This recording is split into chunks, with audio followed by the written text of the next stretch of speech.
Hi guys, Chris at Cork and Crown back in the cider shed with some cheese and some perry. Perry we've had before, cheese we haven't had before, and a tiny bit left in my fridge. Tiny bit.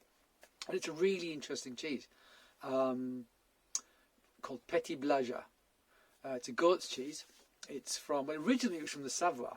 When I visited this producer, they were high up in the Savoie, in a tiny chalet up in the Savoie.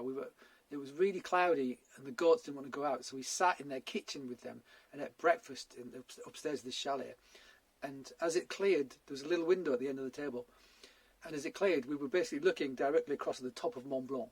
So that's how high up we were in the Savoie, very high up indeed, inaccessible in the winter basically, more for skiers at that time of year.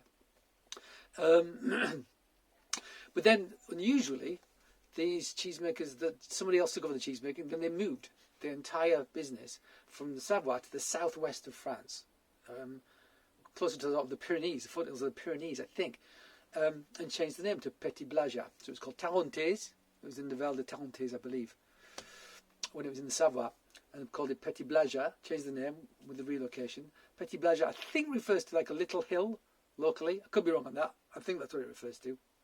Can't remember. Anyway.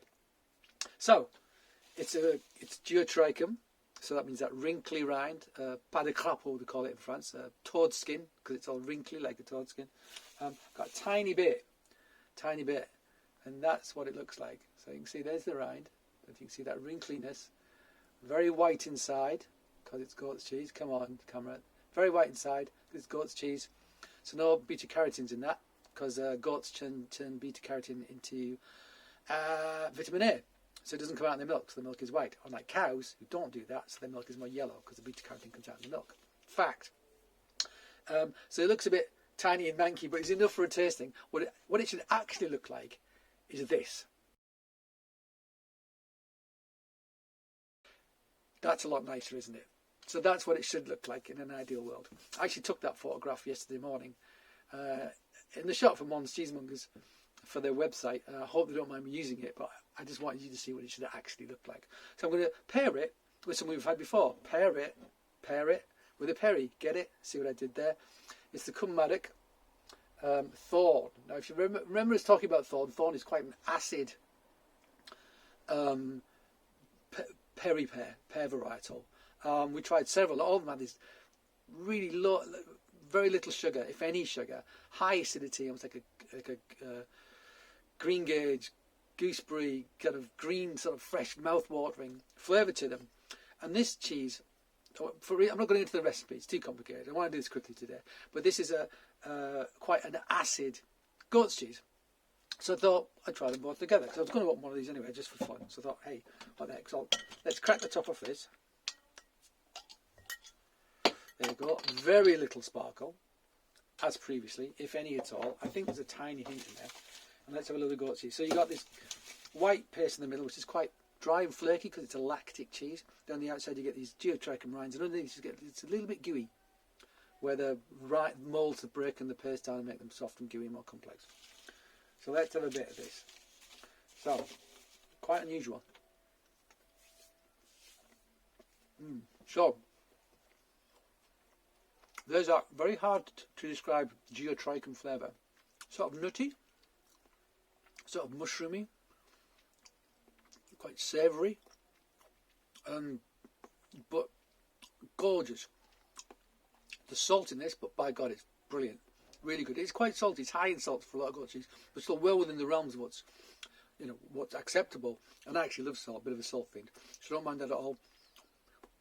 Bracing acidity, so you get this fresh acidity from the centre, real sort of classic goat's cheese kind of, maybe slightly kind of more, what's the word? I don't want to say mealy texture, because that's derogatory, but it's not quite as friable. The texture is more kind of like consistent.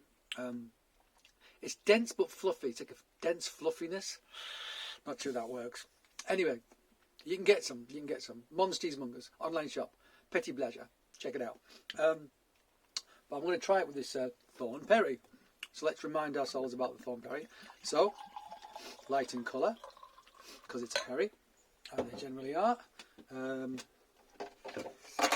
It's got a hint of that kind of pink. It's kind of gold, but a hint of pinkness, like Pinot Gris, slight rosé hint to it, which I really like a lot.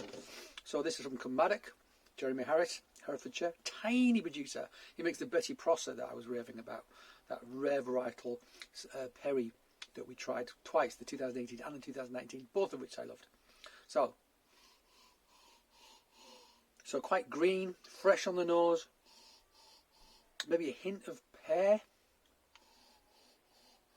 Quite a delicate nose though, actually, but there's a freshness to it for sure. Maybe a pear skin and maybe a little bit of stone fruit. Maybe apricot. Did I say that last time? I might have said that last time. Something apricot-y about it, I think. Yeah, okay. Cheers. So, hint of tannin, bone dry, man, there's that acidity, bang, like gooseberry, cooking apple, amazing acidity. That's how it is.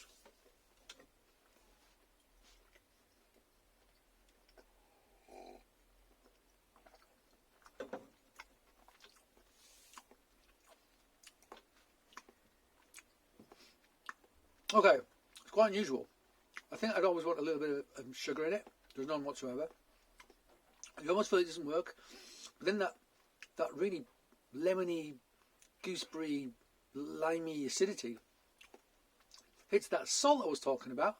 It's a bit like doing a shot of tequila slammer where you get like, salt, lemon, but they're not doing the slammer. It's got that characteristic, which actually I really like. At first I was going to be a bit, but then that happened in my palate. I thought, it's a bit like having a tequila slammer without the tequila. And tequila, it's one of those drinks. Can't tell if I love it or hate it. Never know which way it's going to go when I have tequila, which I don't have very often, I have to say.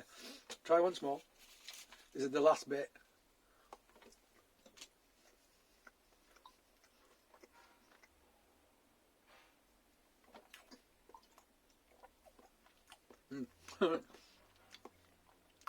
Same thing happened again.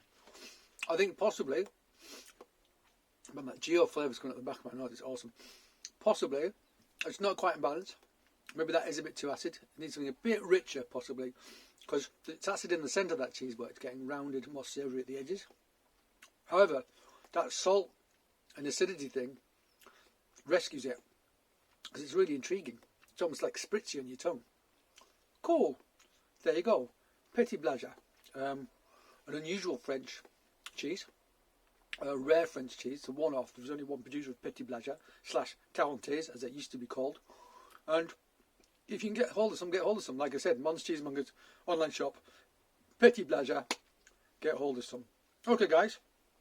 That was quick, which you're probably glad about.